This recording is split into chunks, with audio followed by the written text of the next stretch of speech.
vamos a abordar específicamente a la ventilación mecánica en algunas patologías que son bastante importantes, que son patologías respiratorias, y cómo es que nosotros finalmente terminamos dando el cuidado, qué es lo que realmente nosotros hacemos con cada uno de estos casos peculiares, ¿de acuerdo? Entonces, en primer lugar vamos a abordar la membrana hialina, que como ustedes muy bien saben, la membrana hialina es prácticamente una patología que es especial, ¿no? O especialmente que se presenta en determinado grupo etario, ¿no? Y estamos hablando específicamente de los recién nacidos prematuros especialmente. Y tiene relación con la producción de surfactante. Cuanto menos producción de surfactante, entonces menos posibilidad de realizar un trabajo ventilatorio adecuado, que se realice un adecuado intercambio gaseoso, porque esos alvéolos no están produciendo el agente tensoactivo que le permite a la membrana alveolo-capilar estar dotada de esas peculiaridades que solamente un alvéolo bien maduro, un alvéolo perfectamente bien, que puede trabajar bien, lo tiene. Entonces van a haber, por supuesto, mayores resistencias, dificultades respiratorias, aumento en la compliance, en la distensibilidad, es decir, varias situaciones que seguramente la Magíster Gina Casquero ya debe de haber abordado con ustedes, pero en relación a lo que nosotros vamos a brindar o cuál es la asistencia en este tipo de patología, es básicamente la enfermedad de membrana hialina la que está relacionada con la producción de surfactante pulmonar. Cuando tenemos este problema de la producción de surfactante pulmonar, por supuesto que se evidencia. No solamente es un problema interno, sino que además también es peculiarmente visible, de tal manera que, tal como ustedes lo pueden observar en pantalla, el niño se encuentra con un evidente problema respiratorio, tiene tiraje, tiene retracción, además también tiene su aleteo nasal y muy regularmente, sobre todo, que es la mayor cantidad de porcentajes de niños que llegan a la unidad con el quejido audible, ¿no? Que es la mayor, muchas gracias, la mayor cantidad de porcentaje de niños que llegan a la unidad. Ahora, por supuesto que esta es una condición, ¿no? La membrana hialina no significa que todos los niños con membrana hialina van a estar sujetos a una ventilación mecánica.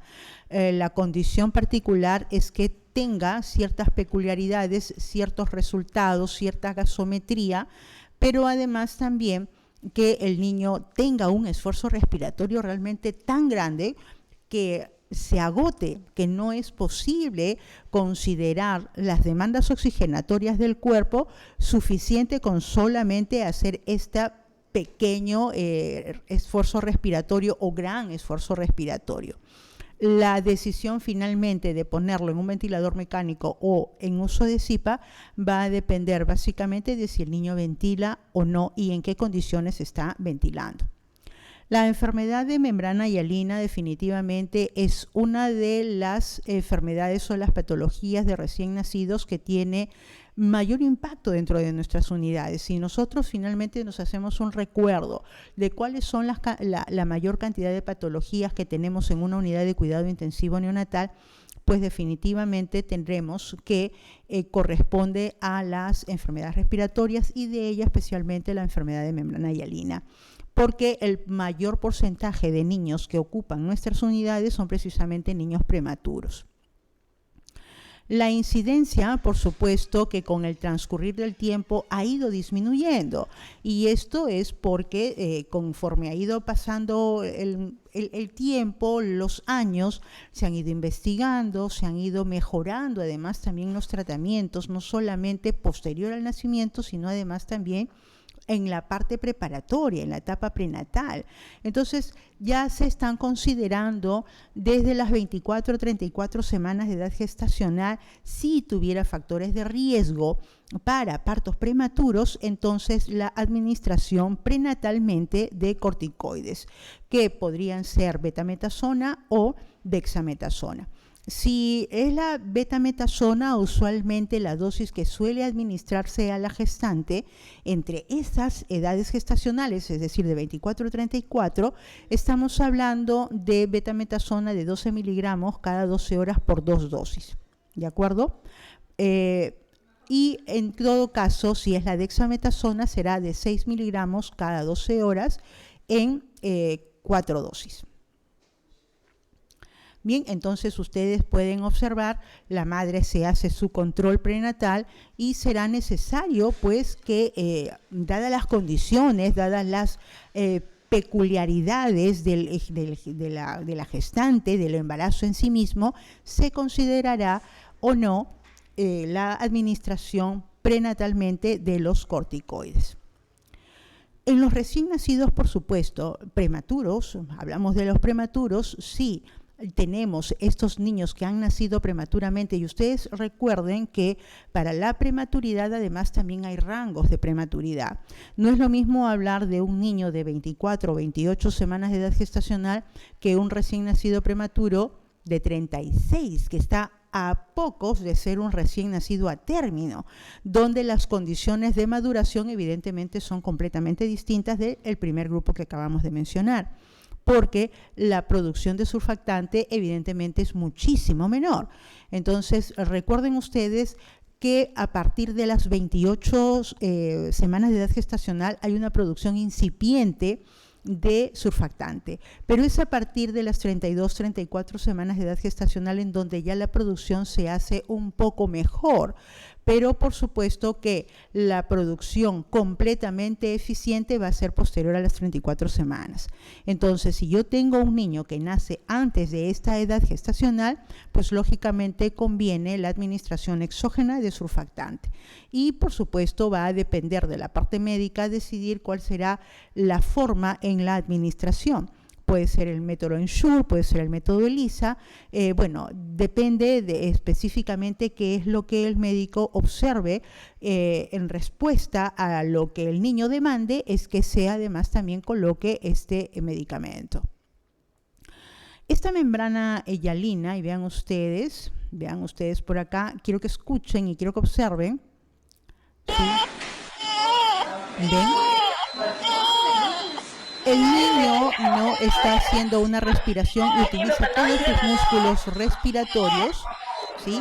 Vean el aleteo, el quejido, ¿sí? Vean el quejido. El niño prácticamente con la boca completamente cerrada y hace movimiento de los músculos respiratorios. Y obviamente hay un trabajo muchísimo mayor a nivel de las cuerdas vocales a través del cartílago cricoides, en donde finalmente termina este quejido resultando como si estuviéramos silbando o estuviéramos haciendo un pitido con un pito, ¿no? Entonces el niño se exige aún más. No solamente tenemos el trabajo respiratorio, tenemos la restricción esternal, la restricción sifoidea, los músculos intercostales también están aquí haciendo un mayor trabajo. Cuanto mayor trabajo realice, pues evidentemente el niño mayor desgaste. ¿No? Mayor desgaste. Y esto gracias a que el niño inmaduro, porque es inmaduro en todo, ¿no? Un niño prematuro hay que tener en consideración que es inmaduro completamente en todo. ¿Sí? No solamente es la parte respiratoria, la parte cardíaca, la parte de piel, la parte digestiva, la parte oftálmica, la parte renal, todo en el niño prematuro está completamente inmaduro. Pero hablando específicamente de la parte respiratoria, que es la que va a movilizar prácticamente todo el organismo, es muy importante porque no está suficientemente preparado. Entonces la cantidad de producción de surfactante, pues obviamente va a ser muchísimo menor cuanto menos edad gestacional tiene, aumentando las exigencias respiratorias de este niño. Y cuando eso ocurre, no tiene posibilidad de que estos alvéolos pulmonares puedan realizar adecuadamente este intercambio gaseoso que tanto usted como yo en este momento estamos realizando. Y lo hacemos de una manera natural, sin mayor problema respiratorio, porque nuestros pulmones son completamente maduros, pero no pasa lo mismo con un prematuro. Un prematuro, al no tener el surfactante en cantidad suficiente sobreexige a esos alvéolos. Entonces, esa membrana alveolo-capilar, ¿no?, que el alvéolo viene siendo como una especie de globo, al no estar dotado de esa fuerza, de esa posibilidad, de esa característica que la hace única, entonces es como un globo inflado al cual finalmente se desinfla. Y al estar completamente desinflado, no hay posibilidad de que la cantidad de gas que ingresa producto de la misma ventilación sea suficiente para poder garantizar que el porcentaje de oxígeno que está jalando del medio ambiente pueda cumplir con el objetivo de transmitir ese oxígeno o difundir el oxígeno a todo el organismo. En la radiografía de tórax, que en una membrana hialina es bastante característica, vamos a ver lo que ustedes ven en pantalla, ¿no? Se observa un patrón alvéolo intersticial difuso con un broncograma aéreo y disminución del volumen pulmonar. Aquí tenemos otra placa radiográfica y que esto ya a nosotros nos está indicando que tenemos a un niño con problema respiratorio, con membrana hialina, porque esta placa es bastante característica. Respecto a la asistencia respiratoria, pues por supuesto que se colocará al niño en CPAP nasal, pero la condición es que el niño ventile. Y que además también su necesidad oxigenatoria pues no sea mayor, ¿no?, del 40%, porque si tiene más del 40% de FiO2 que requiere, entonces evidentemente ya no le corresponde un CPAP, aun cuando ventile todavía, no, por su propia cuenta. Requerirá de algún tipo, de alguna modalidad ventilatoria a través de un ventilador mecánico. Entonces, está indicada en el recién nacido prematuro, cuya radiografía de tórax sea compatible con enfermedad de membrana hialina, pero que además, vean ustedes, la FiO2 no se encuentre por encima del 40%. Entonces, siendo esa condición, se colocará CPAP. Y los equipos de CPAP frente a nuestras unidades hospitalarias, pues son muchos, ¿no? Son muchos los equipos de CPAP. Lo importante finalmente con cada uno de ellos es utilizarlo de manera adecuada. Conocer cuál es la forma de armado del CPAP para poder colocarlo y que pueda cumplir con el objetivo. Que en esta área, en este módulo, no hablaremos de la parte no ventilatoria todavía, porque estamos aún con la parte ventilatoria, simplemente para poderles mencionar a grosso modo, para que ustedes puedan conocerlo y de pronto cuando ya lo abordemos más ampliamente podamos entender muchísimo mejor. Bien, ustedes ven acá otro tipo de modalidad en CPAP, que no solamente es con un PRON nasal, sino que además también sabrán que se considera la colocación con mascarilla. Pero ciertamente hay un grupo de niños que no solamente pues van, ¿no?, a utilizar un ventilador, un CPAP, sino que además también pueden utilizar un ventilador mecánico convencional. Y generalmente para estos niños prematuros o muy prematuros con déficit de surfactante, van a utilizar modalidades ventilatorias del tipo sincronizada y de la asistida controlada. Bien. Dado que el mecanismo fisiopatológico de la enfermedad es la disminución de la compliance, aumenta la distensibilidad, disminuye la compliance, pero además también hay un aumento evidente de las resistencias pulmonares, lo que podemos nosotros evidenciar con ese esfuerzo tan notable respiratorio, ¿no? Entonces, lo ideal cuando se tiene a un niño con enfermedad de membrana hialina y que está en ventilación mecánica es que los volúmenes corrientes o volúmenes tidales se mantengan en un rango de 6 a 7 mililitros por kilogramo de peso, porque son rangos que corresponden a lo que el niño ventila de manera natural. Con respecto a la ventilación mecánica, quiero que ustedes observen esto, lo observen con mucho detalle porque finalmente esto les va a ayudar a entender un poco el trabajo de ventilación mecánica convencional frente o versus una ventilación de alta frecuencia.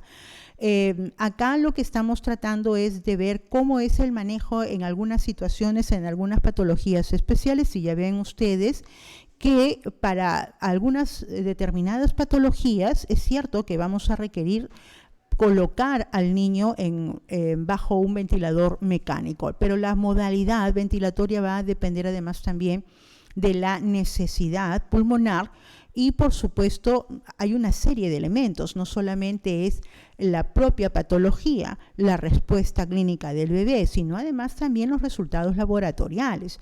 Entonces hay una serie de elementos que finalmente van a destinar a este niño su ubicación o su destino con un ventilador mecánico convencional o un ventilador de alta frecuencia. Pero esta imagen creo que va a clarificar mucho lo que durante todo este diplomado vamos nosotros a trabajar. Quiero que observen, por favor, con mucho detalle, porque esto nos va a ayudar sobre todo para la parte de enfermería a hacer un adecuado cuidado también, que eso lo veremos posteriormente. Veamos. Ese es un pulmón, ¿sí? Es un pulmón y es un pulmón que está conectado a un ventilador mecánico convencional, independientemente de la modalidad ventilatoria, ¿de acuerdo? Es un pulmón que está conectado a un ventilador mecánico convencional. Ahora vean ustedes, miren ustedes lo que pasó, miren ustedes cómo el pulmón, conforme iba sujeto a los parámetros ventilatorios, que ustedes pueden observarlos en pantalla, ese pulmón iba respondiendo, insuflándose, ¿no? Iba cada vez aumentando su tamaño, pero automáticamente se desconectó. Esa desconexión va a dar pase al uso de un ventilador de alta frecuencia que vamos a verlo nosotros a continuación, pero quiero que ustedes vean cómo quedó ese pulmón. Se estaba inflando, pero de pronto alguien lo desconectó. Alguien finalmente vino y lo abrió, como es lo que pasa usualmente cuando tenemos a un niño conectado a un ventilador mecánico y decidimos abrirlo para poder sacudirlo de la agüita. No es un tema de este momento, pero quiero llamarlos a la reflexión aprovechando esta imagen, ¿de acuerdo? Para que podamos nosotros entender posteriormente cuál es el cuidado que nosotros le debemos de brindar a estos niños que están en ventilación mecánica. No es poca cosa, ¿sí? Entonces, claro, cuando nuestros ojos no ven, entonces podemos suponer muchas cosas, ¿no? Pero cuando ya lo vemos, ¿y qué es lo que pasa? Entonces puedo entenderlo mejor y poder tener una mejor postura de trabajo frente a esta situación, ¿de acuerdo? Entonces vean lo que pasó. El pulmón colapsó, apenas se desconectó, porque lo que han hecho es desconectarlo, el pulmón automáticamente colapsa. Y no estamos hablando del pulmón como una totalidad. Imaginen ustedes lo que pasa a nivel alveolar. A nivel alveolar hay un colapso drástico, ¿no? Entonces eso hay que tenerlo en cuenta. Ahora vean ustedes lo que va a pasar cuando lo conecten nuevamente y ahora entra ventilación de alta frecuencia.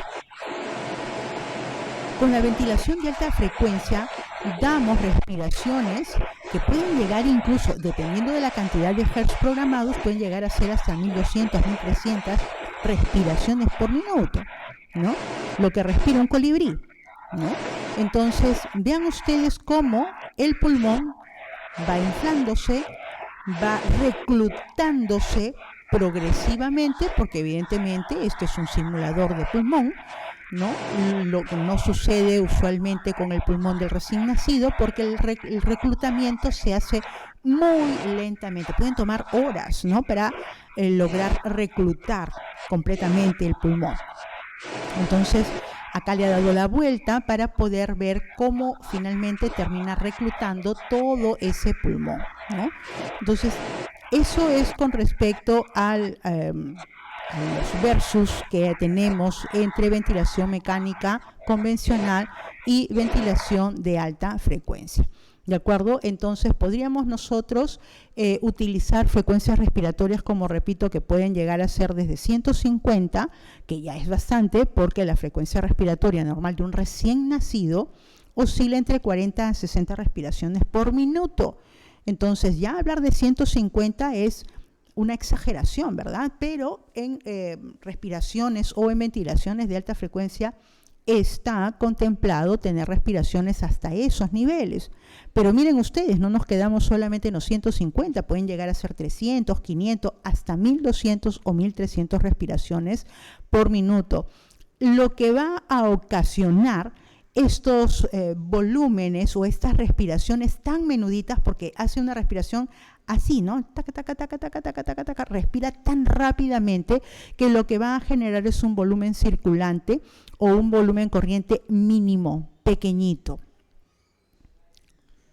Entonces, ¿en qué condiciones está indicada la ventilación de alta frecuencia? No nos hemos perdido todavía, estamos con la enfermedad de membrana hialina. Entonces, este uso de ventilación de alta frecuencia en neonatología surge especialmente frente a problemas de displasias broncopulmonares, que son muy frecuentes en nuestras unidades, ¿no? Niños que finalmente tienen mucho tiempo de estar en ventilación mecánica y que terminan arraigándose, se hacen como que el ventilador es muy permanente y terminan haciendo muy largas no solamente sus estancias hospitalarias, sino que además también en el uso del propio ventilador, generando estas complicaciones posteriores del pulmón y con esta consecuencia de las displasias broncopulmonares. Pero no solamente ello, con el riesgo de que con estas displasias además también se puedan generar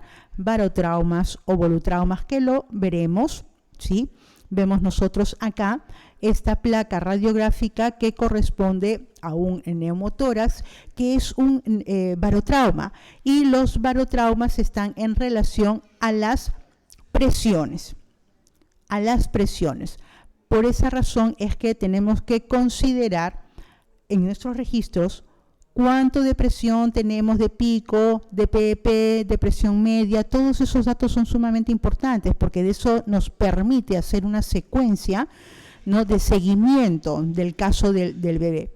Y ya estamos observando que hay una mejoría, no podemos dejar a ese niño con esas presiones tan altas. Por supuesto que en el tema del manejo de presiones no nos corresponde a parte de enfermería, le corresponde a la parte médica, pero podemos ya ir haciendo notar que este niño está bastante bien y que requiere menos presiones. Entonces, ¿cuándo podemos decir que tenemos nosotros barotraumas? Cuando estamos frente a neumotoras, neumomediastinos, enfisemas subcutáneos, ¿sí? Pero además también se presentan volutraumas, ¿no? Y volutraumas está relacionada a los volúmenes, ¿no? Que por supuesto en ventilación mecánica, dependiendo del tipo de modalidades, ya saben que tenemos los ventiladores que operan bajo volumen o operan bajo presión, ¿sí? Entonces, cuanto mayor volumen puede generar también este tipo de lesión. ¿Qué ocasiona? Edemas, daños alveolares, aumento de la permeabilidad epitelial, ¿sí? Entonces aquí tenemos placas radiográficas correspondientes a barotraumas y correspondiente a volutrauma. ¿Sí? Perfecto. Muy bien. Entonces, recién nacidos de muy bajo peso y las dificultades para el mantenimiento de un adecuado intercambio gaseoso, en determinadas enfermedades, por ejemplo, la hernia diafragmática, que ustedes la ven, ¿no?, que es el desplazamiento, que lo vamos a ver más adelante también, vamos a ahondar un poco más en el tema. Además, también en el síndrome de aspiración meconial, ¿sí? También en infecciones, sobre todo en sepsis por estreptococo del grupo B. Pero, por supuesto, que no está demostrado que sea útil la aplicación o de un tratamiento de rescate frente a la membrana hialina. Es decir, no se considera el uso de ventilación de alta frecuencia de primera instancia en un niño que llega con un diagnóstico de enfermedad de membrana hialina. Generalmente, estos diagnósticos que acabamos de mencionar previo a esta imagen es que va a considerar el uso de ventilación de alta frecuencia. Tenemos algunas modalidades con las que opera el ventilador de alta frecuencia. Las modalidades generalmente son 3 tipos, que seguramente ustedes, quienes manejan ventiladores de alta frecuencia, los van a poder relacionar bastante bien. Tenemos ventiladores mecánicos que operan cuya modalidad es en jet, puede ser de interrupción de flujo o puede ser oscilatorio, que es muy frecuente encontrar este tipo de ventilaciones. Entonces, las frecuencias con las que trabajan cada una de estas modalidades puede llegar a ser desde 180 hasta 1200 en el oscilatorio. Vean ustedes además también cómo se genera estas frecuencias. Las frecuencias están generadas especialmente a través en el jet de un venturi distal, en la de interrupción de flujo a través de un venturi proximal y en el oscilatorio a través de un pistón. Y este pistón está relacionado con el uso de un diafragma. En los ventiladores mecánicos, sobre todo cuando ponemos o armamos los equipos, requerimos el uso de un diafragma para poder además también regular la parte expiratoria. Mientras que nosotros dos se deja llevar básicamente por la propia respiración pasiva del paciente en la parte exhalatoria. Cuando consideramos fracaso de la ventilación mecánica convencional, si después de una dosis de surfactante, repetimos, estamos frente aún todavía en la enfermedad de membrana hialina, ¿sí? Si después de la administración de la primera dosis de surfactante no hay una mejora, entonces considero que no hay mejora porque persiste una presión parcial de oxígeno que es menor de 50 milímetros de mercurio o cuya presión parcial de CO2 va por encima de los 55 milímetros de mercurio, ¿sí? O en todo caso, en la fase crónica de la enfermedad, si el pH está en un rango que va de 7.25 y con frecuencias respiratorias mayores de 60. Pero además también la FiO2 no mejora, la FiO2 se mantiene, en vez de mejorar, en vez de disminuir, la FiO2 se mantienen a niveles muy altos, ¿no? Y la PIP o las presiones pico, vamos a observarla que son variables en los diferentes grupos que corresponden a la prematuridad. Por ejemplo, si tenemos, que seguimos hablando acerca del fracaso, si tenemos presiones pico que van por encima de 18 centímetros de agua en recién nacidos que tienen menos de 750 gramos. Picos mayores de 20 en recién nacidos cuyos pesos oscilan entre 750 por un gramo a un kilo, ¿no? Los picos mayores de 25 centímetros de agua en recién nacidos de 1000 a 1499 gramos. Y picos mayores de 28 centímetros de agua en recién nacidos que tienen más de 1500 gramos. Entonces, considerando, vean ustedes que en realidad es un trabajo realmente bastante denodado, ¿no? Es muy complejo, porque en la prematuridad tenemos que trabajar de manera individualizada, no podemos darle a todos de la misma manera, y estas evaluaciones individualizadas me van a permitir además también ir catalogando, ir verificando en qué rango se encuentra, porque si tenemos que las respuestas no son adecuadas y ya yo tengo a un niño cuyo peso es de 1500 gramos y en lugar de ir disminuyendo estas presiones pico, en lugar de ir disminuyendo la FiO2, en lugar de ir disminuyendo la frecuencia respiratoria, lo que hago es más bien aumentar, entonces claramente ese niño no se está no solamente acoplando, no está respondiendo favorablemente y está empeorando el caso, con riesgo a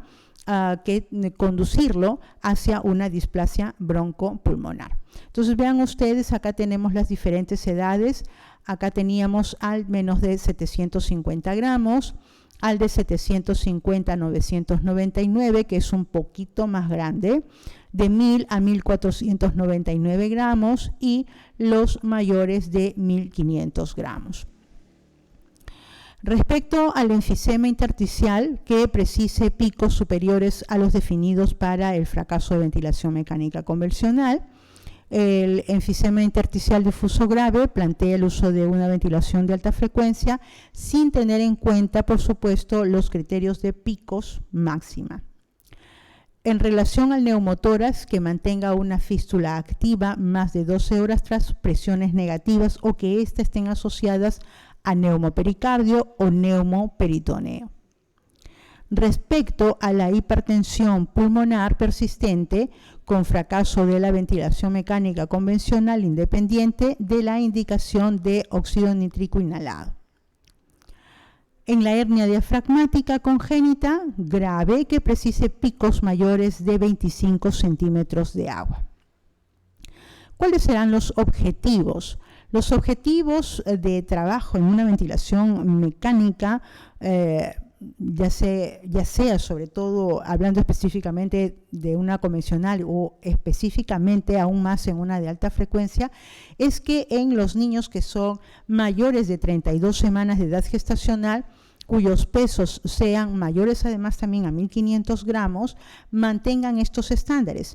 Un pH que tenga un rango de 7,25 a 7,45, presión parcial de oxígeno de 50 a 70 milímetros de mercurio, una presión parcial de CO2 cuyos rangos se mantengan dentro de lo que uno espera de 45 a 55.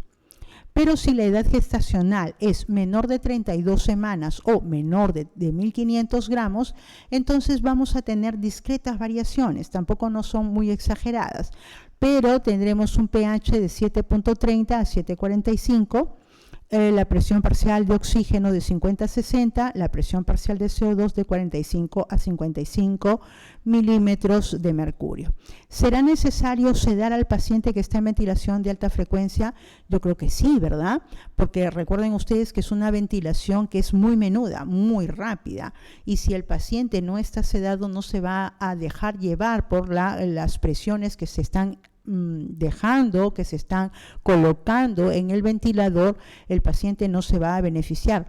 Aun cuando el paciente esté sedado, puede presentar ventilaciones espontáneas que no altera en absoluto la dinámica entre la parte respiratoria fisiológica y la respiratoria brindada por el propio ventilador mecánico. Por eso es muy importante mantener, ¿sí?, sedado, y esta sedación pues se espera que estos cambios sean siempre cada 24 horas. La ventilación a frecuencias superiores a 3 Hz, la eliminación de CO2, y hablamos de un volumen corriente de oxígeno, es una función lineal expresada por la siguiente fórmula. Ventilación corriente de oxígeno, que es igual al volumen corriente por 2 por la frecuencia respiratoria. Por lo que esta eliminación de CO2 va a depender específicamente del volumen corriente, que se va a ir ajustando a la amplitud. La eliminación de CO2, que es independientemente de la presión media de la vía aérea. Vamos, por supuesto, también a considerar que si utilizamos presiones medias bajas con escaso reclutamiento alveolar, lo que a veces sucede en la fase de retirada de la ventilación de alta frecuencia, es por esa razón que se debe mejorar las presiones parciales de CO2. Primero se debe aumentar la amplitud para conseguir un volumen corriente que vaya en un rango de 1,5 a 2 mililitros por kilogramo. Aumentos de amplitud del 15 al 20% pueden descender la presión parcial de CO2 de 10 a 20 milímetros de mercurio, y si esto no es suficiente, se requerirá disminuir la frecuencia, que es el valor en Hz.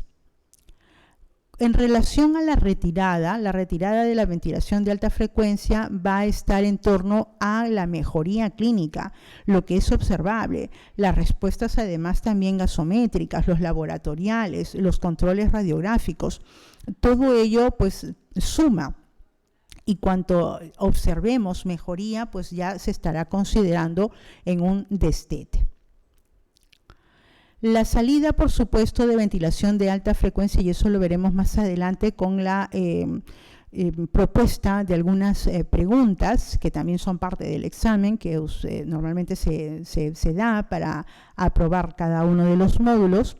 La propuesta es que el niño puede salir directamente a un CPAP sin tener que pasar por la condición de una ventilación mecánica convencional. No es lo usual, porque lo que es usual, lo que nosotros sabemos, es que el niño que está en ventilación de alta frecuencia, para poder observar su parte recuperativa respiratoria, pasa a una ventilación mecánica convencional, con parámetros en rangos fisiológicos, pero los estudios randomizados recomiendan hacer retiros que pasen directamente al CPAP, porque ya estando en rangos, en parámetros de destete de la ventilación de alta frecuencia, es como trabajar con una ventilación convencional. Por lo tanto, se sugiere pasarlo directamente a un CPAP. Algunas instituciones a nivel internacional son un poco más atrevidos, más osados con el tema de los usos de los ventiladores de alta frecuencia y los destetan de manera definitiva, obligando prácticamente al niño a hacer un acomodo, ¿no?, hacia la ventilación espontánea. Algunas ocasiones no ha tenido resultados tan favorables, pero no es un porcentaje muy alto, ¿de acuerdo? Entonces, es posible, de acuerdo a las experiencias. Sin embargo, hay que considerar de que no todas las realidades son exactamente las mismas. Tenemos que considerar que dentro de nuestra realidad, muchos de nuestros pequeños vienen en condiciones nutricionales realmente tampoco nada adecuadas. Entonces, eso también puede jugar en contra para la parte recuperativa de nuestros pacientes. Con respecto al surfactante, creo que he sido bastante clara. La administración de surfactante en enfermedad de membrana hialina, que se realiza de manera exógena, podemos utilizar dos tipos, ¿no?, que tenemos que estar preparados y conocer cada una de estas formas de administración exógena de surfactante a razón de 4 mililitros por kilogramo de peso. Y la recuperación es bastante rápida, ¿no? Pero hay que tener consecuencia o ser consecuente con la administración, ser muy minucioso posteriormente, como parte del cuidado que se le brinda a todo niño que ha sido sometido a la administración de surfactante. Se puede repetir, por supuesto, dependiendo de cómo vaya respondiendo. Al cabo de 6-12 horas es posible la administración de una segunda dosis. La administración, por supuesto, además también de surfactante, está relacionada, aunque no es un estudio completo al 100%, hay estudios, hay algunas investigaciones que sugieren que la administración de surfactante también puede ayudar a disminuir los efectos propios, ¿no?, de la misma prematuridad en torno, por ejemplo, a problemas circulatorios y sobre todo a esta tan temida hemorragia intraventricular. Respecto a la asistencia respiratoria en el síndrome de aspiración meconial, la presencia de meconio en el líquido amniótico suele indicar ya estrés, hipoxia, ¿sí? Entonces, la aspiración del líquido meconial o del líquido amniótico meconial durante el nacimiento podría o no obstruir las vías aéreas. Si tenemos que estas obstruyen la vía aérea, pues entonces sí corresponde hacer pues todo un trabajo, ¿no?, de mantener la vía aérea completamente despejada, que corresponde a todo esta parte de reanimación, ¿no?, el minuto de oro, luego del parto inmediatamente. Entonces, las condiciones especiales del nacimiento, si el líquido amniótico o líquido amniótico meconial interfiere con la normal ventilación, con el intercambio gaseoso, entonces sí se contempla la aspiración de la vía aérea, pero de lo contrario, ya esto dentro de este esquema ya no está contemplado. La incidencia de aspiración meconial corresponde a 0,5 a 5% de los recién nacidos vivos. Como ustedes pueden observar, no es un porcentaje realmente bastante grande, sin embargo, se puede presentar, razón por la que es necesario que el personal esté completamente preparado para poder hacerle frente a estas presencias, estas presentaciones. Aparte de las medidas preventivas preparto y durante el parto, la aspiración de meconio tras la expulsión de la cabeza, que ya ustedes saben que eso no se hace, la ventilación mecánica está indicada en la aspiración masiva de meconio que ocasiona insuficiencia respiratoria. Esta es una condición importante. Solo si ocasiona insuficiencia respiratoria grave está considerada el uso de ventilación mecánica. El protocolo de actuación del recién nacido es el mismo que se ha expuesto exactamente con la anterior en la enfermedad de membrana hialina y además también en la hipertensión pulmonar persistente, que la veremos más adelante si se presenta, ¿no? Entonces, frente a la asistencia respiratoria en la hipertensión pulmonar persistente, se espera que el niño tras el nacimiento, pues estos forámenes ovales, ¿no?, que son fisiológicos durante la etapa prenatal, se cierren tras el nacimiento, tras el corte del cordón umbilical, pueda ya finalmente cerrarse estos ductos. Pero ¿qué pasa cuando los ductos demoran o cuando no terminan cerrándose? Tenemos aquí estas presencias de resistencias vasculares pulmonares y por lo tanto disminuye la presión arterial pulmonar. Se va a mantener superior a la sistémica, presiones mayores, ¿no?, produciéndose entonces estos famosos cortocircuitos de derecha a izquierda a través de la persistencia de estos ductos. ¿A cuánto porcentaje de la población natal o prematuros afecta? Afecta entre un 0,6 a 2%. No es un grupo muy grande, pero tenemos que estar también, como en toda circunstancia especial, preparados por si se llegase o llegásemos a tener algún caso de estos. ¿Cuáles serán las causas, ¿no?, los factores que pueden originar la presencia de estos casos en nuestras unidades?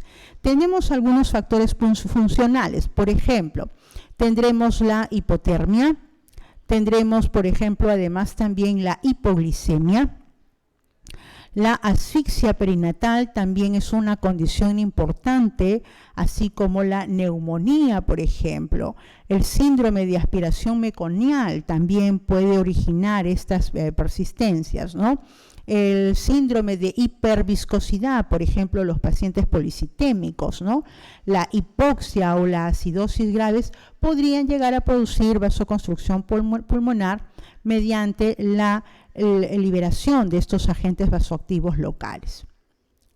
Pero no solamente ello, no solamente tenemos factores funcionales, también tenemos factores anatómicos. Por ejemplo, la hernia diafragmática congénita, la hipoplasia pulmonar primaria, la displasia alveolo-capilar congénita, y que está en relación a la disminución en el número de arteriolas pulmonares. Pero además también hay un engrosamiento del músculo liso de las arteriolas, insuficiencia placentaria, por ejemplo, acá se ve, no sé si es posible verlo bien, se esboza acá la imagen del feto, ¿no?, o la presencia de hipoxia crónica fetal, que son condiciones que están relacionadas con estos factores anatómicos. Manifestaciones clínicas. La sintomatología realmente a veces puede escapar a nuestra vista. Solamente ya nos hace sospechar cuando el grado de hipoxemia es realmente desproporcionado. Entonces, ya en estas condiciones sí podremos ya ponernos en altos. Manifestaciones pulmonares. Dentro de las manifestaciones pulmonares tendremos, vean ustedes, ¿no?, campos hiperclaros en la radiografía de tórax, la gradiente diferencial en la presión de oxígeno pre y postductal es mayor del 10%. No es una diferencia de 2 o de 3 puntos, sino que hay una diferencia bastante grande. Por esa razón es que ante la menor sospecha es necesario hacer estas valoraciones pre y postductales. Respuesta positiva a la prueba de hiperoxia y en la gasometría, por supuesto, que es una analítica que es necesaria tenerla siempre bajo control, tendremos hipoxias graves con CO2 normal o ligeramente aumentado. Dentro de las manifestaciones cardíacas tendremos soplos correspondiente a insuficiencia tricuspidia. En el electrocardiograma hay un predominio ventricular derecho con desviación del eje hacia la derecha. Y por supuesto, además también la ecografía, que es un método también para poder corroborar, que es más seguro que la propia placa radiográfica, nos puede dar mucho más luces respecto al diagnóstico. Nos pone, por supuesto, de manifiesto la existencia de este cortocircuito de derecha a izquierda que acabamos de mencionar. Respecto al tratamiento, por supuesto que una vez identificado esta hipertensión pulmonar persistente, lo primero que tendremos que hacer es darle solución a estos problemas predisponentes, los factores predisponentes. Ya hemos hablado acerca de estos factores, entonces una vez identificados, por ejemplo, si tengo un niño con acidemia, con hipoglicemia, entonces se trata de solucionar primero ello, es decir, se le pone al niño hemodinámicamente estable para posteriormente ya darle solución al problema mayor. ¿Qué otra cosa más se tendrá que hacer? Pues sedar al niño, ¿no? Se seda al niño, se evita además también una sobremanipulación, ¿no? A veces somos muy amantes de estar metiendo las manos dentro de la incubadora para tocar a cada rato al niño porque consideramos de que no está cómodo, que hay que cambiarle la posición, hay que rotarle el sensor. Sí, pero recuerden que estamos trabajando con niños pequeños, por lo tanto necesitamos regularizar nuestros tiempos para poder hacer un mejor trabajo que evite al niño esta sobreexaltación, esta sobremanipulación que no es para nada beneficiosa. Con la sobremanipulación, lo que estamos arriesgando sí va a ser estas hemorragias intraventriculares. Se corrige, por supuesto, también la hipotensión. ¿Y cómo lo vamos a hacer? Por supuesto que esto le corresponde, el manejo de la parte de la terapia le corresponde a la parte médica. Nosotros tendremos que cumplir a cabalidad con la administración de los inotrópicos, la dopamina, dobutamina, que son los fármacos vasoactivos y que obliga además también al personal de enfermería a tener completamente monitoreado al paciente. Medidas que disminuyen la presión arterial, tenemos la alcalosis, porque claramente es un niño que está hipóxico. Al estar hipóxico, porque claro, recuerden ustedes que tenemos un problema acá de intercambio gaseoso. El niño hace un mayor esfuerzo respiratorio para jalar una cantidad de gas del ambiente que tenga un porcentaje de oxígeno que usted y yo en este momento estamos ventilando al 21%. Pero el niño con este déficit de surfactante, con estos problemas respiratorios que tiene, ya sea en uno o en otro caso, son niños que tienen venido a menos la parte respiratoria. Por lo tanto, son niños que van a tener mayor acúmulo de CO2, menos posibilidad de adquirir oxígeno, mayor acúmulo de CO2. En consecuencia, tenemos hipoxemia, hipercapnia. ¿Qué es lo que sigue a continuación? Acidosis. Entonces, para poder contrarrestar esta acidosis será necesario la administración de poder darle algún tipo de alcalinizante, que lo más seguro será pues el bicarbonato, para poder mantener al niño en rangos de normalidad, cuyos pH se mantenga dentro de los límites de normalidad. Por supuesto que además también, y esto es una terapia bastante novedosa, ¿no? Es una terapia nueva que corresponde al uso no solamente de la ventilación mecánica, ventilación de alta frecuencia, sino además también de vasodilatadores inhalados, como ser el óxido nítrico, ¿no? Entonces es el momento, el vasodilatador de elección.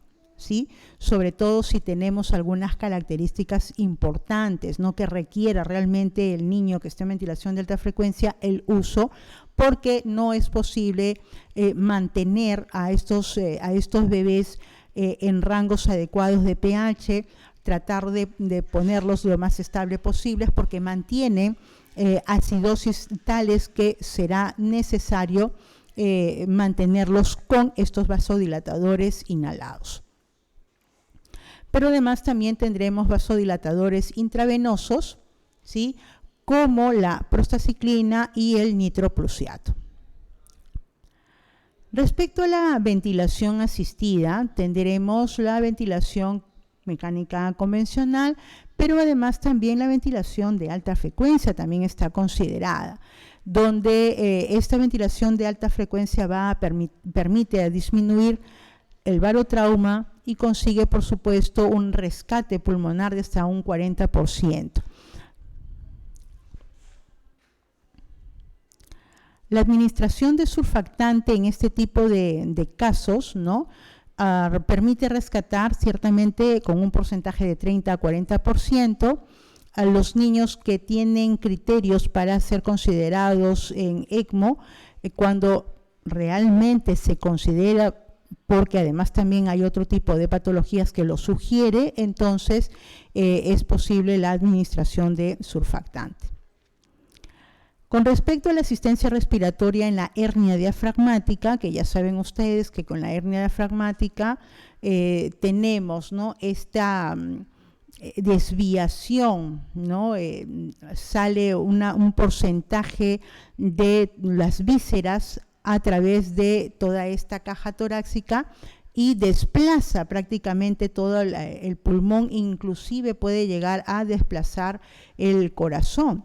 Es mucho más peligroso, se dice, cuando parte del contenido gástrico o el propio estómago también va involucrado o va, ¿no?, en esta hernia diafragmática. Es un defecto que generalmente es izquierdo, de posición izquierda, o puede ser derecha, pero la mayor parte, el 90% de los casos, están vistos que son de posición izquierda. Y tal y como lo mencionamos, las vísceras abdominales ascienden dentro de la cavidad torácica.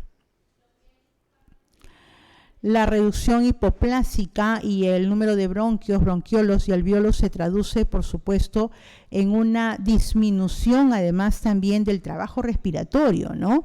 Entonces, por supuesto, de que quien va a trabajar más no solamente es este pulmón hipoplásico, sino que quien termina trabajando más es el pulmón que aparentemente no está afectado, que vendría a ser el pulmón derecho, pero que termina generando mayor trabajo respiratorio.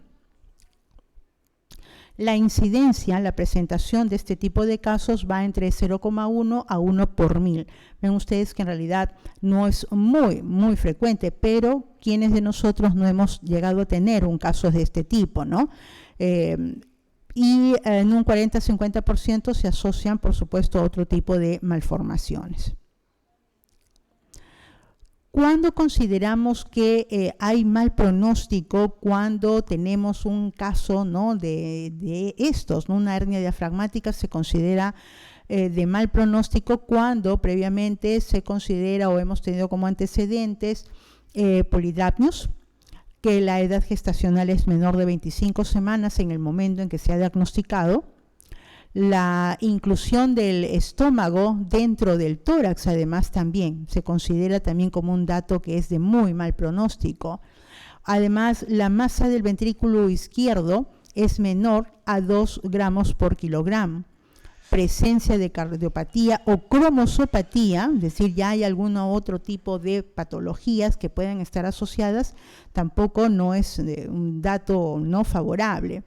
Y, por supuesto, la capacidad funcional residual preoperatoria es menor de 9 mililitros por kilogramo de peso. Respecto a la sintomatología, va a depender, por supuesto, del cuadro. Cuando el defecto es importante, la presentación de síntomas o signos es realmente inmediato, es muy evidente, ¿no? Se puede eso observar, además, también, porque el abdomen no es un abdomen como el de un recién nacido normal o a término o un prematuro en todo caso, pero que las características abdominales son completamente distintas. Entonces el abdomen está excavado, hay desplazamiento de los tonos cardíacos, además que el tórax como que se ve además también bastante más, ¿no? Se ve pechón, decimos nosotros, ¿no? Y por supuesto los ruidos aéreos en el hemitórax también están afectados. El diagnóstico prenatal fundamentalmente es de gran ayuda, es importante. Por esa razón es que es necesario concientizar a todas las madres en esta etapa prenatal que sigan sus controles, porque detectando a tiempo, de manera oportuna, se pueden realmente mejorar, ¿no?, estos valores numéricos, estas estadísticas que no son nada favorables. Entonces, no es lo mismo encontrar un diagnóstico prenatal en el que la madre se pueda trasladar a un hospital de mayor complejidad para hacerle un tratamiento mucho más específico que aquella que finalmente en el último momento lo descubrió, o que el niño nace, ¿no?, en un centro de menor complejidad y que luego para hacer el traslado es mucho más riesgoso. El diagnóstico postnatal se realiza sobre la base de la sospecha clínica que ya se confirmó previamente, ¿no? Y que muestra, por supuesto, la existencia de estas alzas intestinales en toda esta área torácica. El tratamiento inmediato no es precisamente ponerlo al niño o condicionarlo a un preoperatorio para que rápidamente se pueda operar. No, lo importante primero es ponerlo al niño hemodinámicamente estable, ¿sí? Inmediatamente tras el nacimiento, y ya sabiendo que tenemos a un niño con estas características, con esta patología, quienes se encuentran en la sala de parto saben que el niño no debe ser ventilado a presión positiva porque es un enorme riesgo, ¿sí? Se evita entonces la ventilación con bolsa autoinflable. Procediendo luego posteriormente a la intubación, y esta es sí de manera inmediata, ¿sí? Para que se pueda controlar mejor las ventilaciones a presión positiva. Posteriormente, la colocación de una sonda gástrica que permita descomprimir el abdomen, ¿no? Y la administración surfactante profiláctica podría ser beneficiosa. No está documentado al 100% que realmente sea de gran ayuda, pero algunos médicos destinan a la administración profilácticamente. El manejo preoperatorio, como les digo, necesitamos previamente mantener al niño, mantenerlo hemodinámicamente lo más estable posible para que se pueda pensar en una reparación quirúrgica definitiva, ¿no? Se prefiere la cirugía diferida a la inmediata. De esta manera se pueden hacer estas correcciones que menciono para que una vez que el niño está en condiciones de entrar a sala, pues pueda soportarlo muchísimo mejor.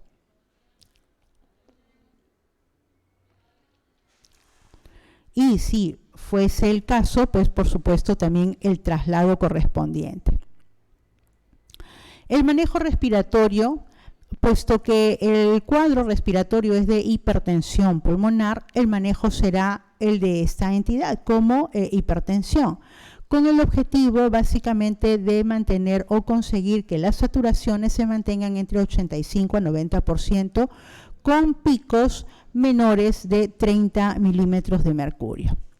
La modalidad ventilatoria, pues la utilización de la ventilación de alta frecuencia y de óxido nítrico ofrece realmente resultados que en combinación pueden ser mucho más satisfactorios. En caso de insuficiencias respiratorias refractarias o ventilación mecánica, sí podemos contemplar el uso del ECMO, ¿no?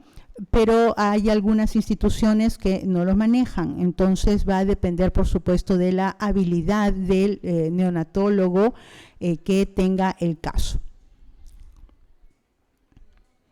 La sedación, ciertamente, recuerden ustedes que si es un niño que va a entrar a una ventilación controlada, pues evidentemente requiere estar lo más sedado posible para que podamos realmente tener ventilaciones mucho más eficaces.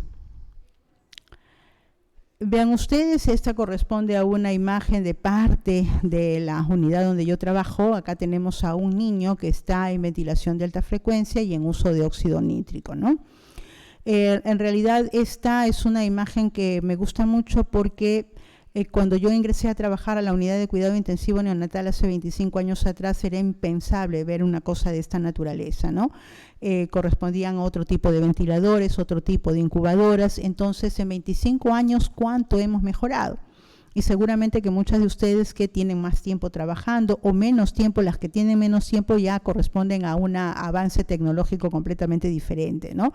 Entonces, han logrado estar están en una unidad donde ya tenemos mayor tecnología y eso es bastante bueno.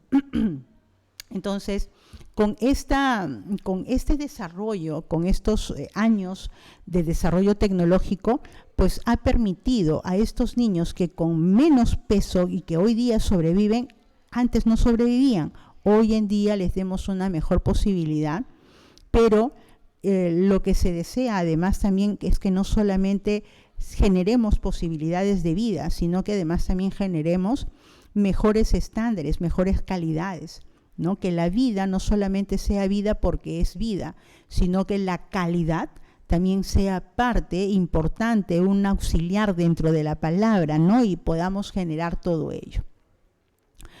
El 75% de los pacientes admitidos a terapia neonatal tiene insuficiencia respiratoria y el otro porcentaje pueden ser otro tipo de patologías, ¿no? Entonces, es muy importante estar involucrada dentro de la asistencia ventilatoria.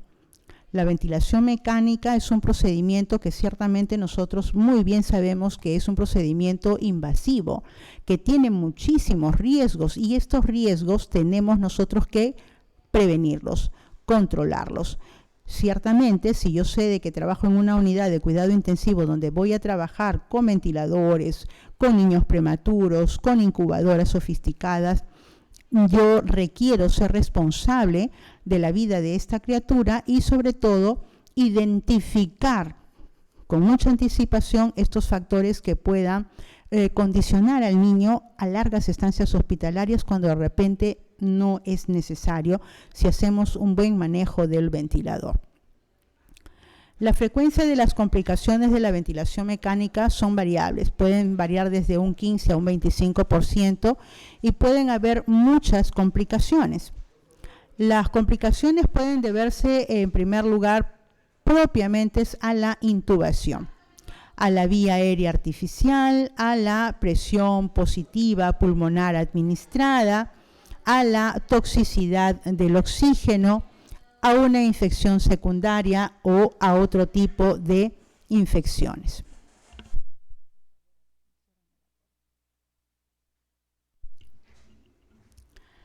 Las complicaciones además también pueden deberse a la intubación misma. Por esa razón es muy necesario que todo el personal esté muy bien involucrado durante el proceso mismo. No es un procedimiento al azar, son procedimientos realmente muy importantes y que de ellos pueden derivar algunas complicaciones como por ejemplo la propia infección, ¿no? Entonces tendremos que controlar todo ello. La duración de la intubación también es un elemento muy importante que tendremos que considerar, porque cuanto más tiempo destinemos o se destine en intubar, mayor riesgo corre este paciente de generar complicaciones. Otro tipo de complicaciones tenemos más graves, como por ejemplo el neumotórax, que es causada por la presión que se ejerce sobre la vía aérea y que también tiene un estándar que puede ser entre el 5 al 28% de los neonatos que reciben esta ventilación mecánica. Igualmente, y por supuesto nada ajeno, que es una realidad y algo temido, ¿no? Porque de ello deriva el futuro de esta criatura, ¿no? Sobre todo en la parte neuronal. La hemorragia intracraneana es una realidad en nuestras unidades que nosotros tememos, y tememos porque de lo contrario estos niños disminuyen su calidad de vida futura a mediano, a largo plazo. Entonces, y esto tenemos nosotros no solamente que conocerlo, sino además también aprender a controlarlo, evitarlo de ser posible. Algunas variables de interés que me interesa que nosotros conozcamos con respecto a la ventilación mecánica. Tendremos los números o la cantidad de veces que los niños se intuban, ¿no? O sea, un niño requiere una intubación y el médico esperamos que lo intube a la primera vez, pero a veces sucede de que se demoran. Entonces, eso es un factor de riesgo también importante, la cantidad de veces o los intentos de intubación, el número de tubos endotraqueales que se utilizan, las lesiones o complicaciones que se pueden generar durante el procedimiento mismo, ya sea por extremada presión, ya sea porque recuerden ustedes que las hojas del laringoscopio son pues metálicos, son duros y que pueden generar también problemas posteriores. Y las infaltables pues, episodios de hipoxia o bradicardia, sobre todo cuando no sabemos controlar estos elementos durante el proceso de intubación. Por esa razón también será importante considerar también las presiones del ventilador. Cuanto más presiones o menos presiones, la idea es que el niño reciba de acuerdo a lo que realmente él necesita, no más ni menos. Para eso, controles permanentes, ¿no? Cómo está respondiendo el niño frente a los parámetros considerados. Y la mejor forma de saberlo es a través de la valoración del volumen minuto y, por supuesto, de la saturometría. ¿Cuánto tiempo de ventilación tiene? ¿No? ¿Es mucho el tiempo o son tiempos que realmente se consideran más o menos estándares? Aunque en realidad con respecto a la ventilación mecánica no hay estándares, no hay límites de tiempo. Va a depender mucho de cómo es el manejo y la respuesta, por supuesto, propia del paciente. La estancia hospitalaria, que tiene mucho tiempo que ver con el tiempo de ventilación. Cuanto más tiempo de ventilación, mayor será la estancia hospitalaria. Y, por supuesto, la evolución del niño frente al uso del ventilador. Tenemos algunos indicadores para la ventilación mecánica. Por ejemplo, tenemos lo que acabamos de ver hace algunas diapositivas atrás, el síndrome de dificultad respiratoria, la presencia de apneas, ¿no? También que son condicionantes de uso de ventilador mecánico, no ajena la deficiencia de surfactante. El paro cardiorrespiratorio, ¿no? Si el niño no recupera, entonces niño que va a entrar a ventilación mecánica.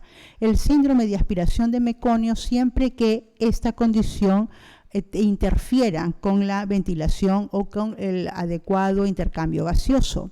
La acidosis respiratoria, que es secuencia de o consecuencia de las hipoxemias. La cianosis, por supuesto, además de las neumonías, ¿no? Estos estados infecciosos importantes. Podríamos tener además también estados epilépticos que puedan, por supuesto, llevarnos al uso de un ventilador, y la depresión severa al nacer.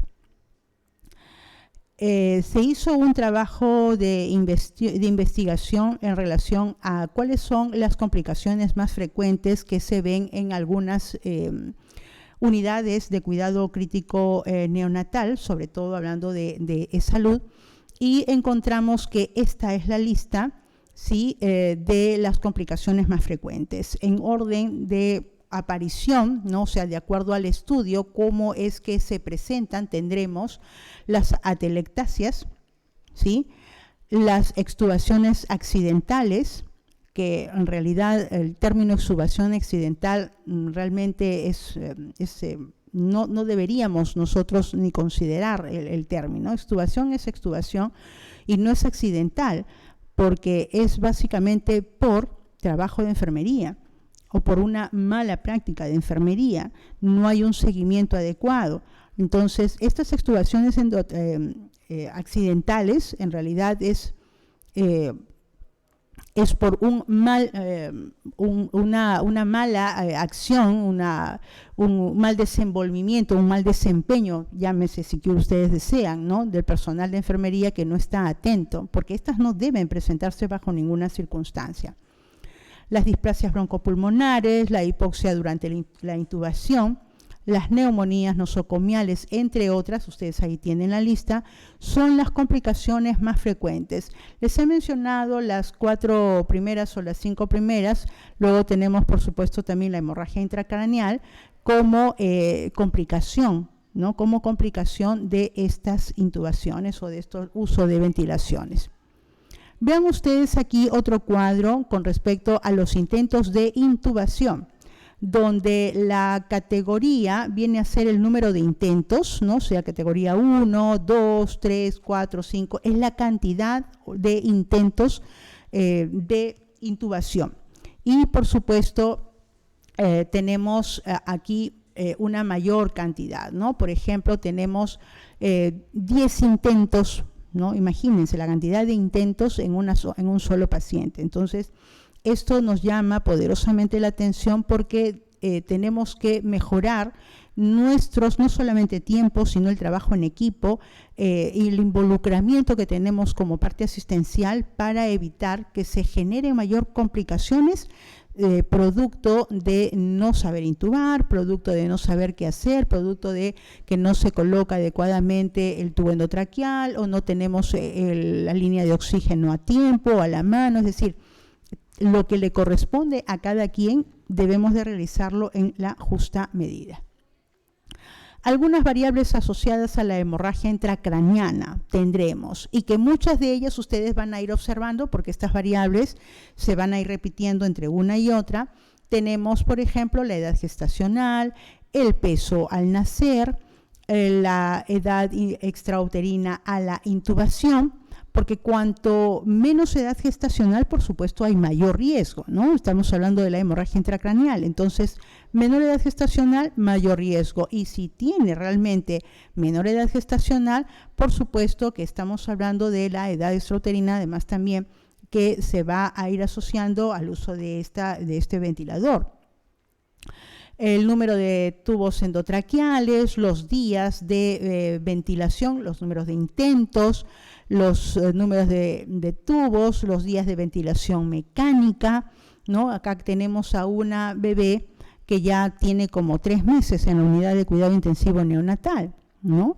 Ingresó pequeñita y miren ustedes la cantidad de días, ya inclusive hemos armado todo un ambiente especialmente, ¿no? Con sus juguetitos, con todo, porque verdaderamente ahondamos, ¿no? Acrecentamos el tiempo de estancias hospitalarias. Tendremos además también las presiones inspiratorias máximas, medias, las horas de FiO2, cuánto tiempo de FiO2 altos le estamos destinando a estos pacientes. Por supuesto, además también los días de oxigenoterapia. Recuerden ustedes que el oxígeno ciertamente es un medicamento, es parte del tratamiento de oxigenoterapia, parte de la redundancia, pero además también puede llegar a ser dañino, ¿sí? Y no olvidemos también el género, ¿no? Sabemos que hay mayor frecuencia de tener mayor complicación en los varoncitos más que en las niñas, ¿no? Por eso preguntan en las unidades, ¿es hombre o mujercita? Mujer, qué bueno, ¿no? Porque esa niña tiene mayor posibilidad de vida a diferencia del niño. Mal dicen, mal llamado, ¿no? El sexo débil, cuando en realidad desde que nacemos somos el sexo fuerte, ¿no? Las variables asociadas a displasias broncopulmonares tenemos la edad, ¿sí? Que ya hemos mencionado, el número de intentos de intubación, los días de ventilación mecánica, las presiones inspiratorias y además también los días de oxigenoterapia. Otras variables asociadas también con el fallecimiento, muy importante, porque también tenemos el género, ¿sí? Que es lo que les acababa de mencionar, la edad gestacional, el peso al nacer también, cuanto menos peso, menos edad gestacional, mayor es el riesgo de que no responda favorablemente y corresponda a una estadística pues nada favorable. Los días de ventilación mecánica, la presión inspiratoria y los días hospitalarios, ¿no? La estancia hospitalaria. Respecto a la atelectasia, esta es una complicación bastante frecuente, ¿sí? Y generalmente, si ustedes recuerdan, cuando tenemos pacientes con problemas respiratorios, independientemente del problema respiratorio que tiene, ya automáticamente está afectando la actividad mucociliar. Por lo tanto, hay un incremento, ¿no? de secreciones, pacientes respiratorios movilizan muchas secreciones. Entonces, al movilizar tantas secreciones, estamos más supuestos a aspirar más, por lo tanto, el niño está en mayor riesgo de generar algún tipo de infección.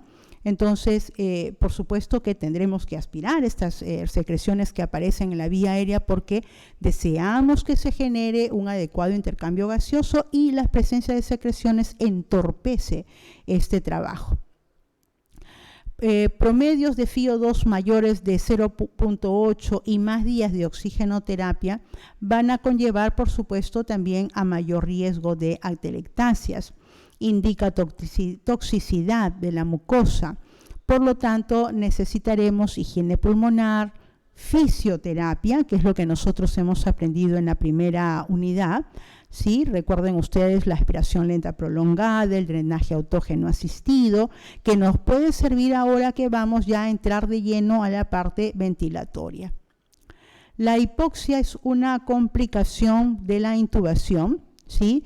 Y la Academia Americana de Pediatría da algunas recomendaciones, ¿no? Por ejemplo, respecto a la intubación propiamente dicha, la asistencia con oxígeno, que no debe faltar. Nuestra línea de oxígeno debe de estar cerca para poder ayudar realmente durante el periodo de intubación y que ésta no se mantenga lejos.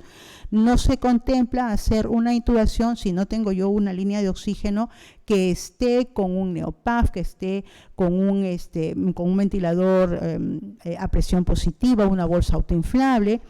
Tendremos que además también limitar los tiempos. Las intubaciones no pueden durar toda la mañana, ¿no?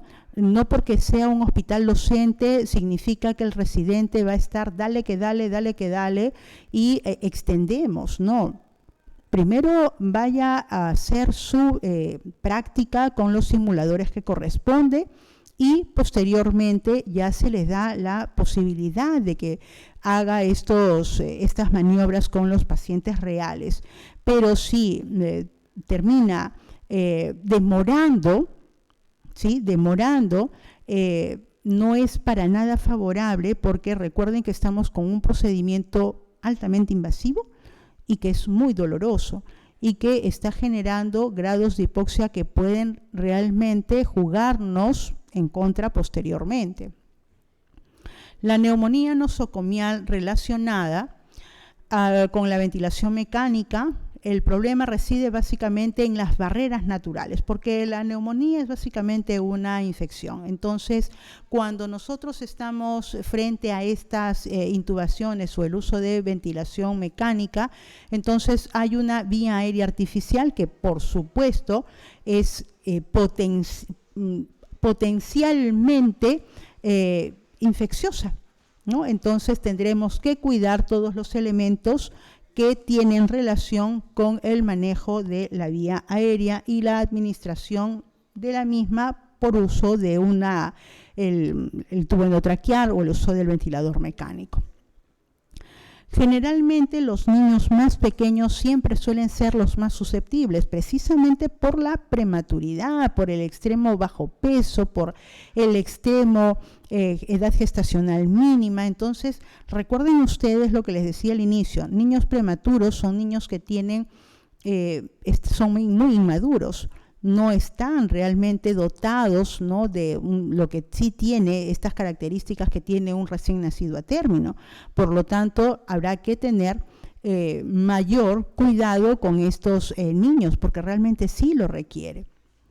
¿Cuáles son los efectos adversos del gas frío y seco? A tenerse en consideración, por favor, y que de ello va a ahondar el día de mañana en nuestro taller la magisterina Casquero.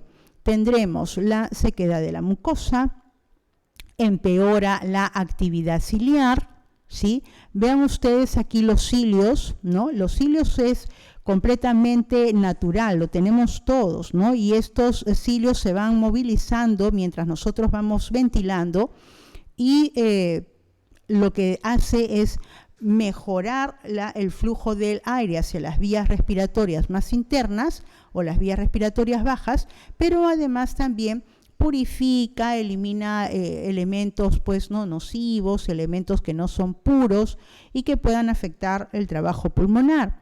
Si el niño, que de por sí es inmaduro, esta capacidad que tienen los cilios de movilizarse, tal y como ustedes lo ven, no lo tiene. Si a eso le aumentamos el hecho de que le vamos a administrar un oxígeno frío y seco, entonces estos cilios van a quedar prácticamente como que inmovilizados, ¿no? Vamos a quedar frente a esos cilios que no tienen capacidad absoluta para poder hacer el desempeño, el trabajo que normalmente sí debieran hacer. Entonces, estos cilios que van a ocasionar finalmente durante todo el trayecto, ¿no?, se van a generar mayor cantidad de secreciones, haciéndolas más espesas, mucho más densas, originando esta imposibilidad de poder liberarlas, movilizarlas hacia vías aéreas superiores y poder eliminarlas con más facilidad. cosa que no pasa cuando nosotros entregamos gas humidificado y entibiado, ¿no? Que es mucho más accesible, podemos movilizar muchísimo mejor esas secreciones.